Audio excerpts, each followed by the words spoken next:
صلی اللہ علی محمد صلی اللہ علیہ وسلم۔ اعوذ باللہ السمیع العلیم من الشیطان الرجیم، بسم اللہ الرحمن الرحیم، والصلاة والسلام علی رسولہ الکریم۔ بخاری شریف پڑھ رہے ہیں ہم، اور باب العلم میں جو پچھلی دفعہ ہم نے باب شروع کیا تھا وہ الحیاء فی العلم تھا، کہ علم میں حیا کا حکم۔ اسی باب کی اگلی حدیث آج ہم پڑھیں گے، حدیث نمبر 131 ہے، اور یہ حدیث حضرت عبداللہ بن عمر رضی اللہ تعالیٰ عنہ سے روایت ہے۔ فرماتے ہیں ان رسول اللہ صلی اللہ علیہ وسلم قال، کہ نبی کریم صلی اللہ علیہ وسلم نے فرمایا ان من الشجر شجرۃ، کہ ایک درخت ہے درختوں میں سے، لا یسقط ورقها، کہ جس کے ورق جس کے پتے جو ہیں وہ جھڑتے نہیں، وہی مثل المسلم، اور اس کی مثال مسلمان جیسی ہے۔ حدثونی ما ہی، آپ نے پوچھا کہ مجھے بتاؤ وہ درخت کون سا ہے۔ یہ حدیث ہم پیچھے پڑھ چکے ہیں باب الایمان میں، اور اس کی تفصیل بھی ہم دیکھ چکے ہیں، اور یہ باب جس میں یہ لائے ہیں اس میں یہ حیا کے بارے میں ہے۔ تو اس میں دیکھیں کیا فرماتے ہیں کہ وہی حدیث اسی انداز میں سیم الفاظ ہیں جو بیان کیے جا رہے ہیں، کہ فرمایا کہ فوقع الناس فی شجر البادیۃ، لوگوں نے اس پہ غور کرنا شروع کیا کہ جنگل کا کوئی درخت ہوگا، جنگلی درخت ہوں گے۔ ووقع فی نفسی انہا نخلۃ، اور حضرت عبداللہ بن عمر سوچتے ہیں، کہتے ہیں کہ میں نے سوچا، میرے دل کے اندر یہ خیال آیا کہ وہ کھجور کا درخت ہے۔ قال عبداللہ، حضرت عبداللہ نے فرمایا فاستحییت، لیکن مجھے حیا آ گئی۔ فقالوا یا رسول اللہ اخبرنا، لوگوں نے کہا کہ یا رسول اللہ صلی اللہ علیہ وسلم آپ ہی بتائیے کہ یہ کون سا درخت ہے۔ فقال رسول اللہ صلی اللہ علیہ وسلم ہی نخلۃ، کہ آپ نے فرمایا کہ یہ کھجور کا درخت ہے۔ قال عبداللہ، پھر حضرت عبداللہ فرماتے ہیں فحدثت ابی، میں نے اپنے والد حضرت عمر رضی اللہ تعالیٰ عنہ کو یہ بات بتائی، بما وقع فی نفسی، جو میرے دل میں خیال آیا تھا، کہ جی مجھے تو میرے دل میں تو خیال آیا تھا یہ کھجور کا درخت ہے، لیکن میں بولا نہیں۔ فقال، تو انہوں نے فرمایا لأن تکون قلتها، اگر اس وقت آپ نے یہ کہہ دیا ہوتا، احب الی، مجھے یہ بہت عزیز ہوتا، بہت اچھا لگتا، من ان یکون لی کذا و کذا، کہ میرے لیے ایسی اور ایسی چیزوں سے بہتر تھا۔ تو مطلب یہ کہ جب ان کے دل میں یہ حیا آ گئی اور وہ بیان نہ کر سکے، حیا انہیں یہ آئی کہ وہاں پہ اکابر صحابہ بیٹھے تھے، خود ان کے والد بھی تھے،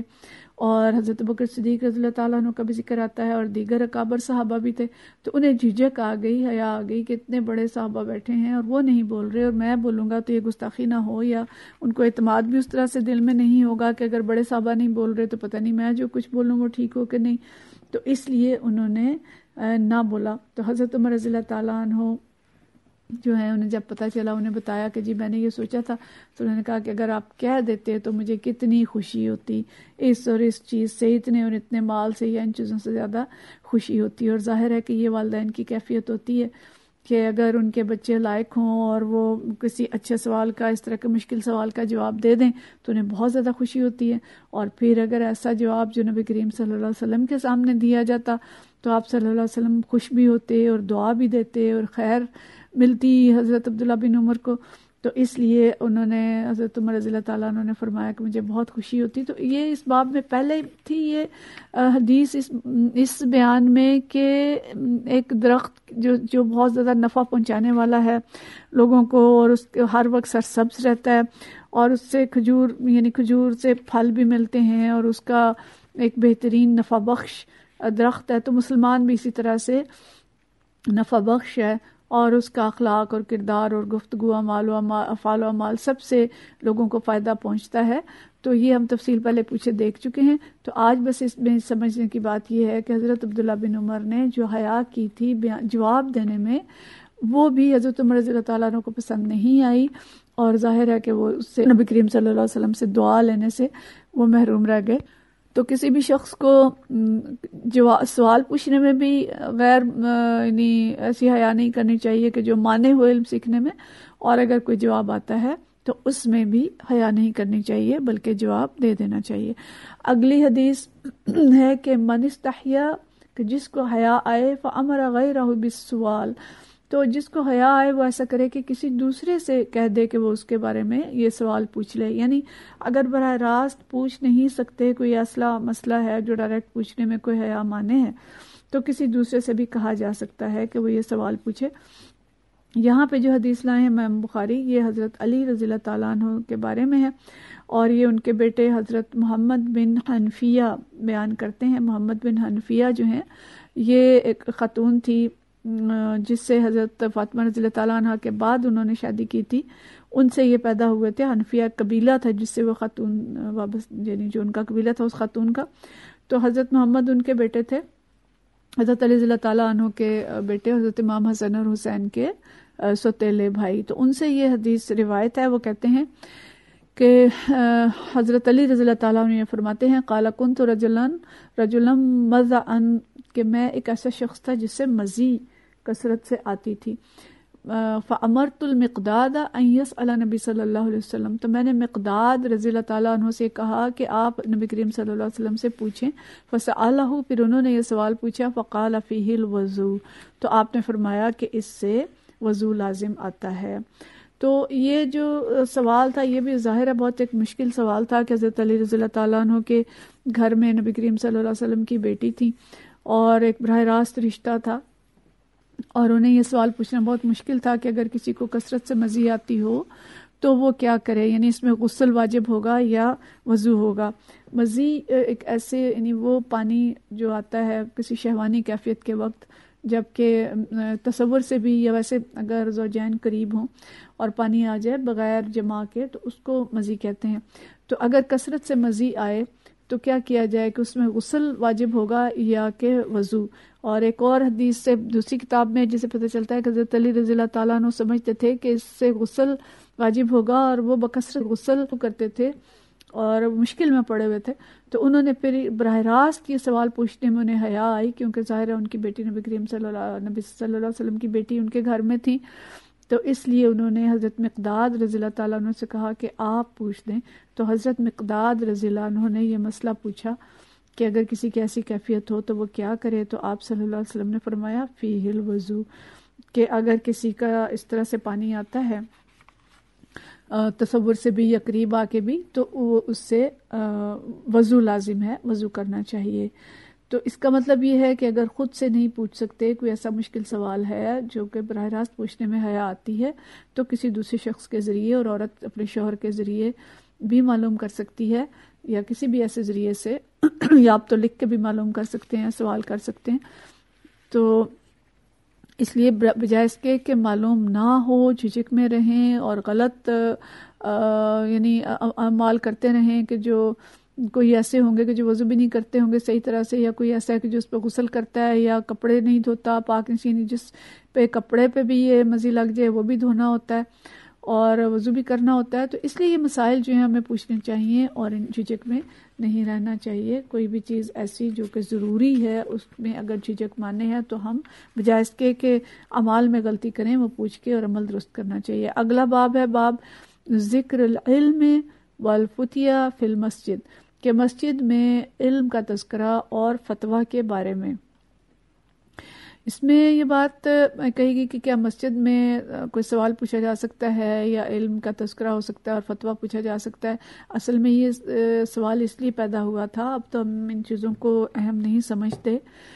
کہ مساجد میں آواز بلند کرنا قابل مذمت ہے۔ مساجد میں اونچی آواز کے ساتھ آپس میں بات نہیں کرنی چاہیے، بلکہ باتیں ہی نہیں کرنی چاہیے۔ کوشش ہونی چاہیے کہ جتنی دیر مسجد میں رہیں اللہ کا ذکر کرتے رہیں، یہ اللہ کے گھر کے ادب کا تقاضا ہے۔ بدنصیبی سے آج کل مساجد کے اندر بہت شور اور غل اور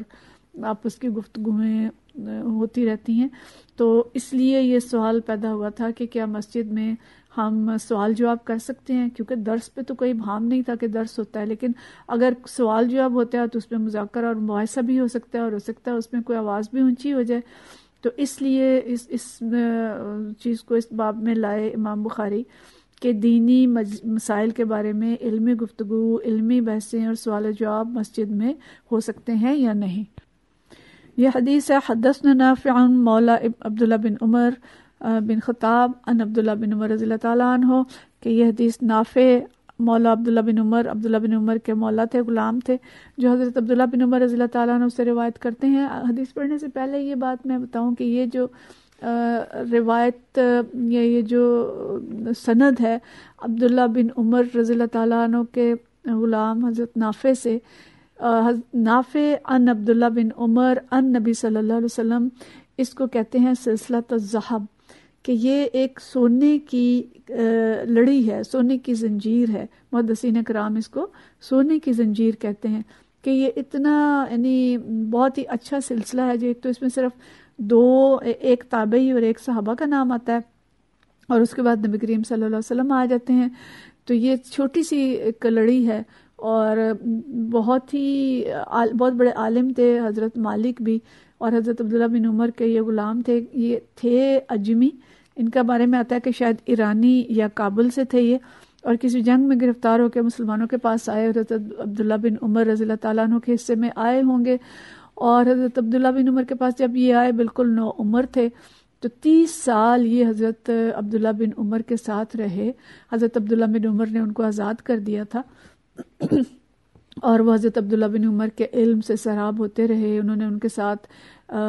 حج اور عمرے بھی بہت زیادہ کیے. غالباً یہ آتا ہے کہ 30 کے قریب انہوں نے حج اور عمرے بھی ان کے ساتھ کیے،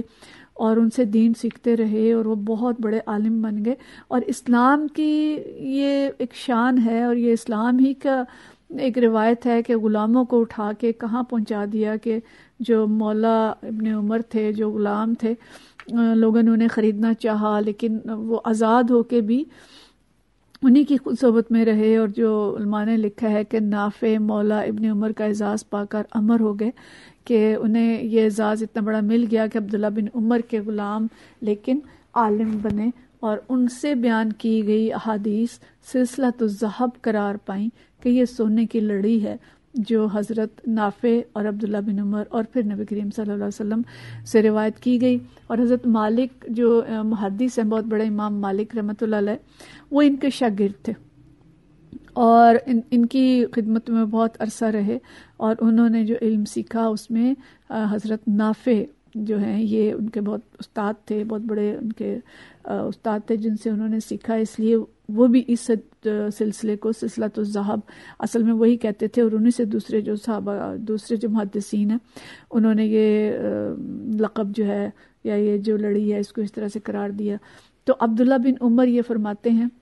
حضرت نافع حضرت عبداللہ بن عمر سے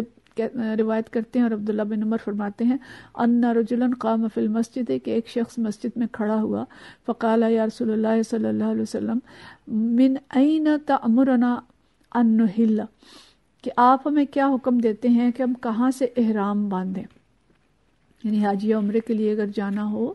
تو احرام کہاں سے باندھا جائے، میقات کیا ہوگی. فقال رسول اللہ صلی اللہ علیہ وسلم، تو نبی صلی اللہ علیہ وسلم نے فرمایا یحل اہل المدینہ من ذی الحلیفہ، کہ جو اہل مدینہ ہیں وہ ذو الحلیفہ سے احرام باندھیں. ویحل اہل الشام من جحفہ، اور اہل الشام جو ہیں شام سے آنے والے لوگ وہ جحفہ سے احرام باندھیں. ویحل اہل نجد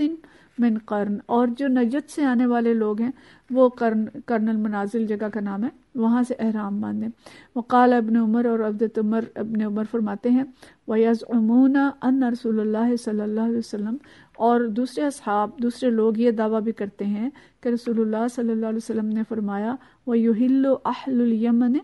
کہ اہل یمن جو ہیں وہ کہاں سے احرام باندھیں، من یلملم، کہ وہ یلملم جگہ جو ہے وہاں سے احرام باندھیں. وکان ابن عمر یقول، حضرت ابن عمر کہا کرتے تھے لم افقہ هذه من رسول اللہ، میں نے خود یہ نبی کریم صلی اللہ علیہ وسلم سے نہیں سمجھا. یعنی دیکھیں کتنی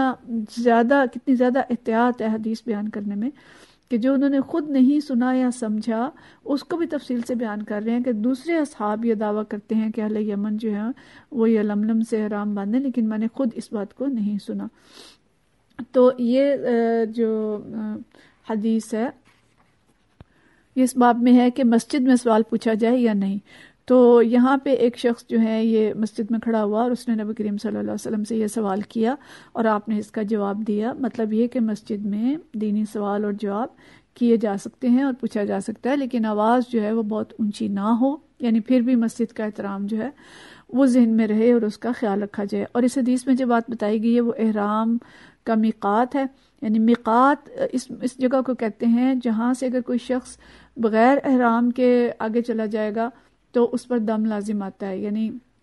باہر سے آنے والا کوئی شخص، مقامی لوگ تو ظاہر ہے جا سکتے ہیں، لیکن باہر سے کوئی شخص اگر عمرے اور حج کے لیے خاص طور پہ جا رہا ہے تو وہ اگر بغیر احرام کے میقات سے گزر جائے گا، یہ سمجھے کہ ایک باؤنڈری ہے حرم شریف کے ارد گرد، اور اس باؤنڈری سے جب آپ نے گزرنا ہے تو احرام باندھ کے گزرنا ہے. تو باؤنڈری چونکہ 4 اطراف ہیں اس کی، تو مختلف اطراف سے آنے والے لوگوں کے لیے ایک مقام بتا دیا گیا کہ کہاں سے وہ احرام باندھیں گے. تو مدینہ شریف والے جو ہیں ان کا احرام مدینہ شریف سے کوئی 10 کلومیٹر کے فاصلے پہ جگہ ہے ذوالحلیفہ،